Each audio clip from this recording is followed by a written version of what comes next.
Hi everyone, this is Lauren with Shabby Chic Sunday, and this is going to be my first time doing a different kind of video, but I wanted to share it as maybe there are others out there in the world who can relate to it.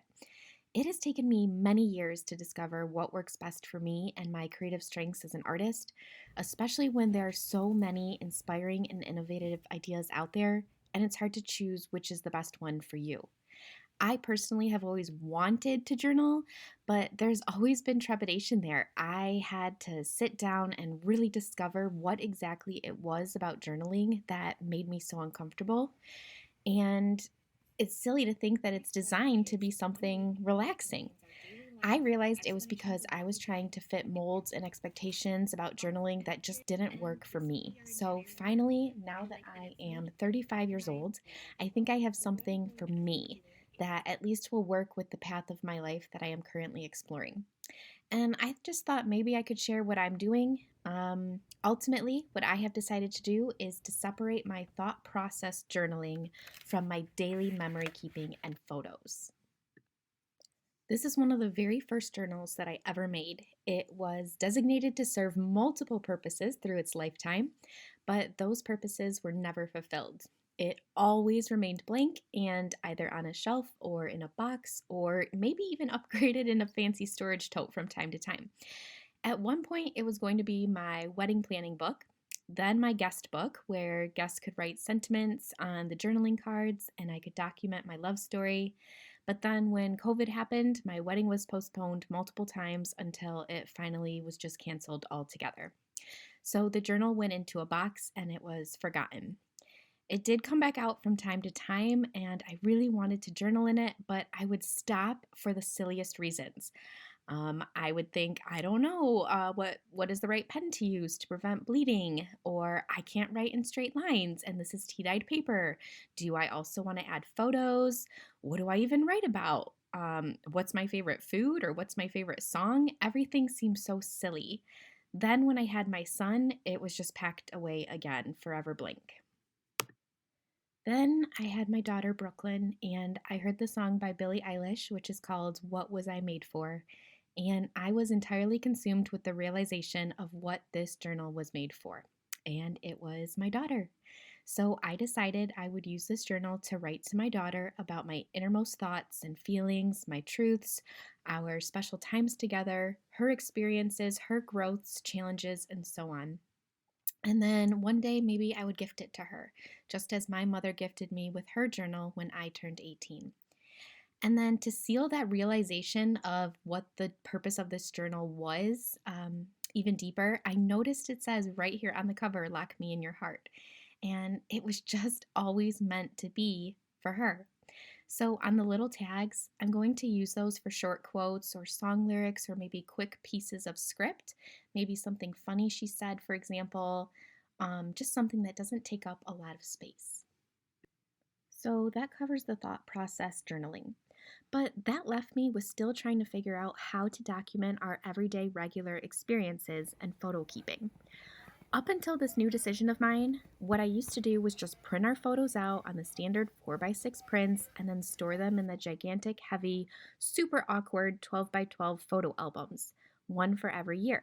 Well, where will I store all those bad boys? I have been in a trend of taking one photo a day, so now I have to think which photos go in. All of them? Just the special ones? Another dilemma because there's too many photos. So, I have decided to combine our photos and document our experiences in a weekly spread using trading card inserts. I purchased these off of Amazon, and each side holds 9 spaces.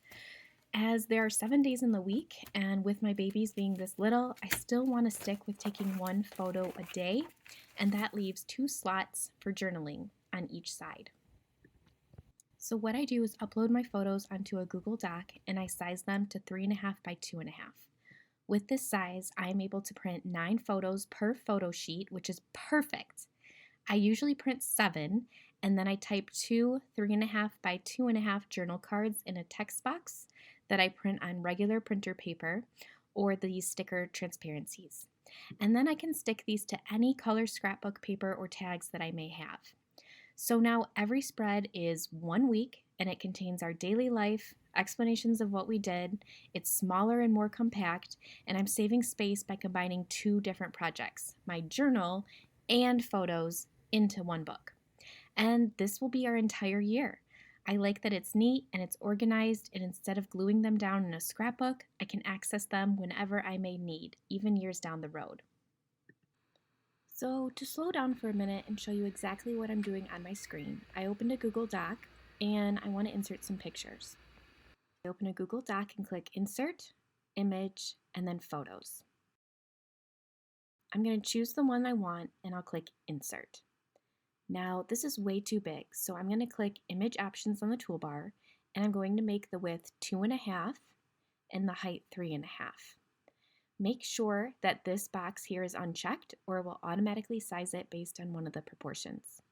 I'm now going to click Wrap Text Icon to match my images up flush together. And this will help me save paper. So let's insert another one. Insert, Image, scroll down to Photos. And I'm going to pick this pretty purple donut picture. Again, it's too large, so I'll click it. Image Options. I'm going to resize it again so that it fits my inserts. Scroll up, I'll hit the second button on my bottom toolbar here, which is Wrap Text, and I'm going to line it up flush with my picture I had inserted before. To type my journaling cards, I open Google and I click the waffle and scroll down to find Google Slides. I am using Google Slides because it makes it easy to use text boxes. So I find my project from last week, open it up, and these are my two text boxes from last week's spread. So what I'm going to do is just delete what I already typed and begin typing a review of this week's events. You're going to have an option to choose to have your text fit the box or increase the box if you end up typing too much. I have it set so that my text never gets bigger than this 2.5 by 3.5 size box. So if I'm typing a lot, the font is going to shrink in order to fit this size that I have set. And as I'm typing along, I realize I don't have as much to write this week, and I have ample room still remaining below. So what I'm going to end up doing is increasing the size of my text in order to fill the box before I schedule it to print. There's no point in having a tiny font when I have all of this room to fill. So now I'm just going to go to File and Print and send this to my printer. And I can print on plain white paper or the clear sticker sheets. I'm also really excited to finally dig into my sticker stash, which has been lost and hidden since I think my high school years, because I've never had a real purpose and a need for using these stickers, and now I do. I also plan to use Cricut Design Space to type words and phrases that I can print and cut out to add to my photos, like little captions that are specific to each photo that maybe I don't have a sticker for. I'm really excited about this since it'll satisfy my craving to do some official scrapbooking along with this process. So that is my plan and my goal for the year 2025. And in my next video, I'm going to work on a journal entry for my daughter. I'm wondering what you use to document your world, whether it be through journaling or scrapbooking or photo albums. And I'd love to read if you would be comfortable sharing in the comments or even emailing me. I'll leave all my information at the bottom along with links to any products I used. I'm not affiliated. I'm just trying to be helpful and share what process is working for me. So I hope you all have a blessed day, and I will see you all very soon.